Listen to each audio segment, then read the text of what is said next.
update on a story that took center stage in the last week or so. Heavy storms in KwaZulu-Natal caused damage to many schools, leaving them unable to reopen. A lot of businesses in the area were also affected. Some businesses in Laysmith resumed operating only today. To see how mop-up operations are going, let me take you live now to eNCA's Lethiwe Mdluli, who is out in Laysmith. And Lethiwe, just looking at your background there, the damage is visible for all to see in terms of that particular school. Tell us about that and located within the damage in broader Laysmith. Well, at the moment we are at a place called Nazareta at Mfundo Secondary School. This is one of the schools, of course, that was affected by the storms. As you can see from the visuals on your screen right now, just going to step out of shot and allow my colleague Bonga Mkiza to show you exactly the damage that was left behind. Of course, the school has been able to reopen its doors, and pupils and teachers have come and they've resumed their academic calendar. But the principal is basically telling us that they've made a plan where they've arranged for 2 more classes to be used as classrooms. And right now there are about 5 classrooms that are not operating, and they're waiting for the Department of Education to come and assess the structures. Of course, my colleague Pamandla Goke was here speaking to the principal last week, and he did say that during the storms, the roof unfortunately was blown away by the heavy rains and the winds, and also some of the classrooms, the roof there caved in. We were also able to drive around in town in Laysmith, where we saw businesses who've been able to resume operations. This morning we went around the CBD, the spa there. It was underwater for some time last week, but of course today we saw that they are opened and they are basically rebuilding, and we saw some customers standing outside, and we are also going to be checking out more areas that were affected. We understand that there's a community where that lost a lot of houses. Around 100 people had to be evacuated last week because of the water, and so we will be speaking to that community and finding out how they've been rebuilding so far and the help that they are receiving, because we do know that the Department of Cooperative Governance in the province has provided disaster management teams, and they are on the ground assessing the situation. The government has told us that around 3 billion rand will be needed to rebuild some of the affected areas. Of course, Laysmith is not the only area that was affected by this. Also, the Umgungundlovu district is one of those areas that was affected. We were there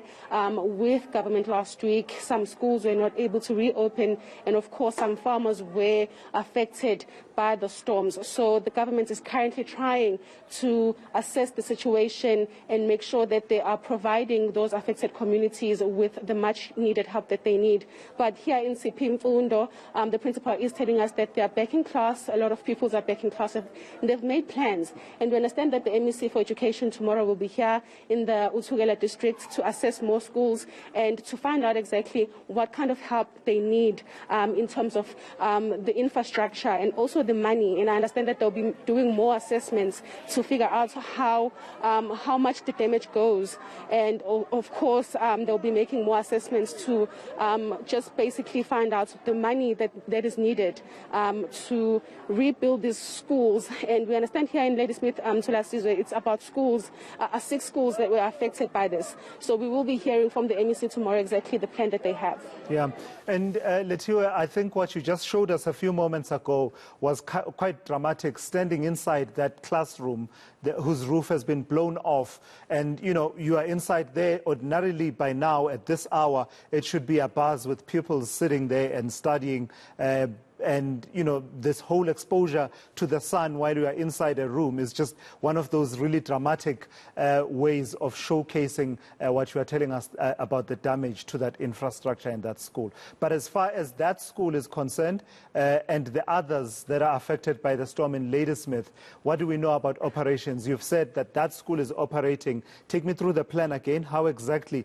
are they able to continue operating pending that infrastructure being fixed by authorities? Well, we understand that the Department of Education will be here to assess the situation tomorrow, but for now, the plan that the principal was telling us about a bit earlier on is that they've made or arranged 2 classrooms. And those classrooms, I'm going to ask my colleague to show you where the 2 classrooms that they've made so far, those are the 2 classrooms that the pupils who used these damaged classrooms before, they are using that as a temporary structure for now where those pupils will be learning. And we also visited another school called Windsor Secondary School. It's one of the schools that was not able to reopen on Wednesday rather. And that school, we found pupils and teachers. It's also operating. It was able to reopen its doors, I believe, today. And those are just 2 schools, though, that I'm mentioning. Of course, 6 schools were affected. And that's exactly what we're going to be asking the Department of Education tomorrow when they're here, as to the other schools, were they able to reopen, because we do understand they are situated in different areas here in the Uthugela district. So for now, in Ladysmith, the 2 affected schools, the 2 that were badly damaged, they were able to reopen, and they've come up with some plans. But of course, the principal was saying that they are hoping that these plans that the department has in place, after they've done all their assessments, they're hoping that they will fast track the process of providing them with rebuilding material, because of course that temporary structure for now is just temporary. They do need to place those pupils in classrooms that they were using before. And we do understand that they were able to place those pupils there because they are still alternating when it comes to students. So some students are not here because of COVID-19 protocols. And once everyone returns, they will definitely need the classrooms that were damaged. Sure. All right. Thank you for that. That's eNCA's Lethiwe Mdluli.